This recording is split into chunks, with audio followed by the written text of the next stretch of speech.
Hey guys, what's poppin'? Oh my god, it's been such a long time since we last met because I've been traveling all around in Turkey and so many things have happened at the same time. Today I actually want to talk with you about a topic that is more serious and I think something that we should not avoid. There are a lot of crises going on all around the world right now, but there's one crisis that is the most serious one because it affects all of us, no matter who or where we are. It's the climate crisis. Today let's talk about wildfires because there are so many forests burning right now all over the world. So I was just driving along the highway and I actually came across the remainings of the wildfires here in the south of Turkey, and it's heartbreaking.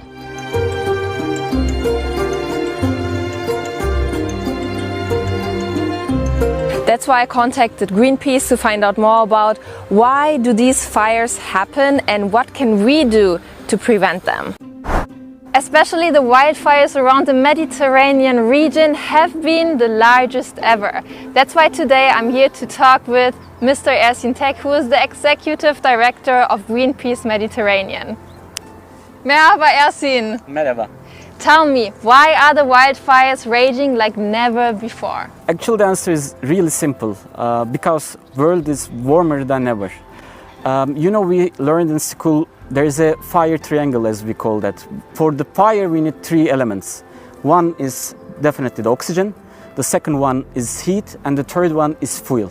In the 80s, annually there had been around 1,500 fires a year. Now, last year, it has been 3,000 fires. Not only in Turkey, we see a pattern around the world. Actually, the fires are getting each year nearly triple than the year before. No matter which part of the world it is, but there are three main reasons why wildfires are happening. First of all, it's because it's very hot, which means 40 degrees or above. Then it's also very dry, and last but not least, very windy, which makes it very easy for the fires to break out and spread even more. Now there are several reasons why the number of wildfires is increasing, but the main reason is global warming. Today there is more carbon dioxide in the air than at any time in human history. Last time there was so much CO2 in the air was 3 million years ago. At that time the South Pole was a green forest. Dinosaurs were roaming the earth and humans, they did not exist. Every year more than 10 million people die because of air pollution, and that's more than any pandemic has ever killed, and the number is rising together with the harmful gases. Which parts of the world are the most vulnerable to wildfires? For the fire, actually, we see nearly all around the world, all forests are vulnerable to the fires because actually we see, and we call it global warming. It's a global trend that the heat is increasing. But what are the most fragile ones? If we ask the question like that, we see that in Siberia, in Russia, and especially in Amazon forests, those are the very important actually factors for our all world's ecological system. So when we lose those forests, we have actually no chance to recover them quickly. So this is actually the most fragile part. Every forest is home to wildlife, and if we take that space, it has deadly consequences to everything that lives in this ecosystem. But sometimes fires are started by people intentionally. Why would they do that?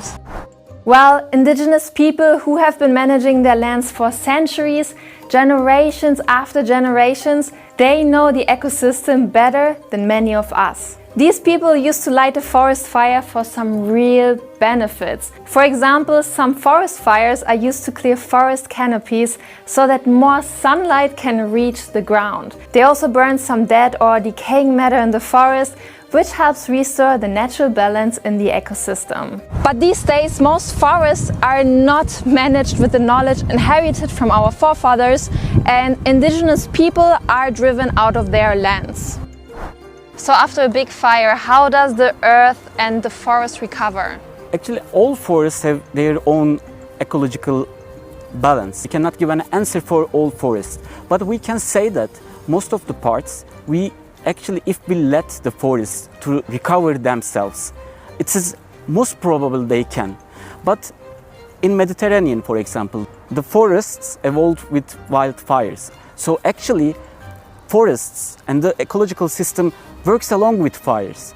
But if we increase the frequency of the fires, the forest doesn't have time to recover itself.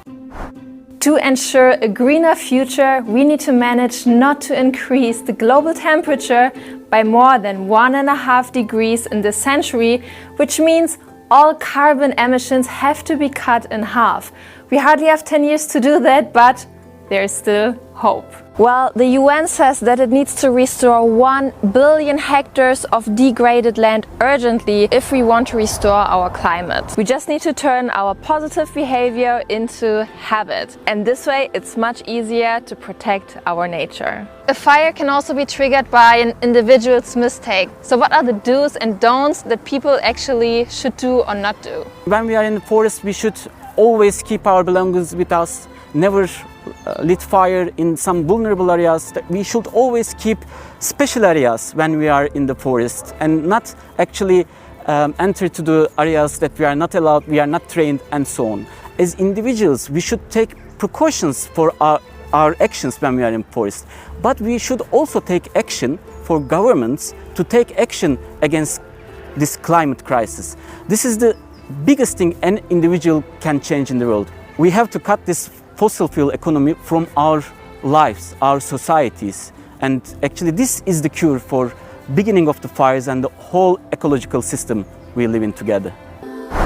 Our world is suffering. Our trees are burning, our animals are dying, and our people are losing everything they have because of the climate changes. And it's all because of us. We, the human beings, are killing our planet and every life that exists on it. Let's not randomly build houses next to forests, but instead let's try to reconnect with the wisdom of indigenous people on how to really manage our nature. Let's try to be a little bit more cautious when we are out in nature. Let's not drop our cigarettes down to the floor or throwing trash into the nature. There are so many more things that we can do to protect our nature and to prevent a more drastic climate change. And who knows, maybe we will save just a part of our planet, which means saving ourselves. Thanks for watching. See you next time.